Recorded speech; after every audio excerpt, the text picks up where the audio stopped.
Here's something wild. There's an entire secret scoring system for coffee that most people have no idea exists. Professional judges actually grade beans like Olympic diving, and anything under 80 points doesn't make the cut. That's fascinating. So there's actual science behind all those fancy coffee labels we see? Exactly. Behind all the marketing fluff, there's this whole world of professional coffee grading that most consumers never see. We're talking experts with special certifications measuring incredibly specific attributes. So, what exactly makes coffee qualify as specialty grade? I mean, beyond just fancy packaging and a high price tag. Well, it starts with something called the Q grader system. These are like the sommeliers of coffee, but they have to pass these incredibly rigorous tests to prove they can consistently identify and describe coffee attributes.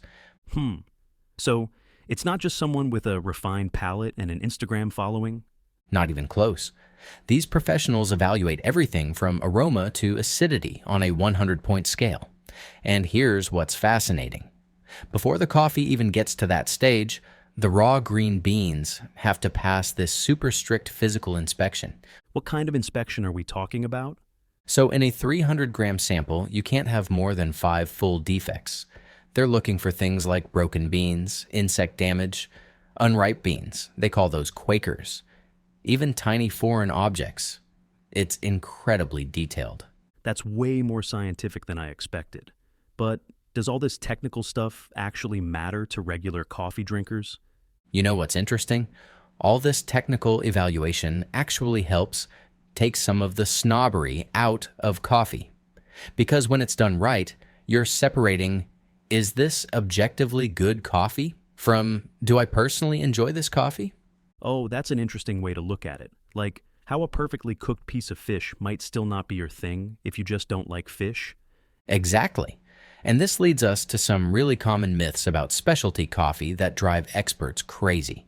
Like the idea that specialty coffee has to be light roast, or that it has to taste like some exotic fruit basket.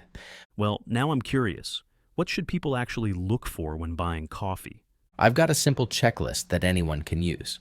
First, look for a roast date, not just a best by date. This is huge because freshness matters way more than most people realize. Second, check if they're transparent about origin, not just South American blend, but actual details about where it's from. That makes sense. What else should people watch for? Look for clarity about what you're buying. Is it a single origin or a blend? What's the processing method? And be very suspicious of any magical claims. If they're promising it'll give you superhuman powers or cure all your ailments, that's a red flag. So how can regular coffee drinkers put this knowledge to use without getting too technical about it? Here's a simple experiment anyone can do. Buy 2 bags of coffee, one with a clear roast date and origin info, and one without. Brew them the same way, same water, same method. Then taste them side by side. 10 minutes of actual tasting will teach you more than hours of reading coffee blogs. That's actually brilliant in its simplicity. No fancy equipment needed? None at all. Just brew them however you normally would. And here's what's really interesting. Even people who say they can't taste the difference in coffee usually notice something when they try this experiment. You know, this whole conversation has really changed how I'll look at coffee labels from now on. That's exactly what we're hoping for. Because understanding what makes coffee truly specialty grade isn't about becoming a coffee snob. It's about making informed choices and actually enjoying what you drink. And remember, even if a coffee has all the right certifications, if it's been sitting on a shelf for 6 months, none of that matters anymore. This has been eye-opening. I'll definitely be checking those roast dates more carefully now. Well, that's what we're here for, to help people understand what's really going on behind the marketing.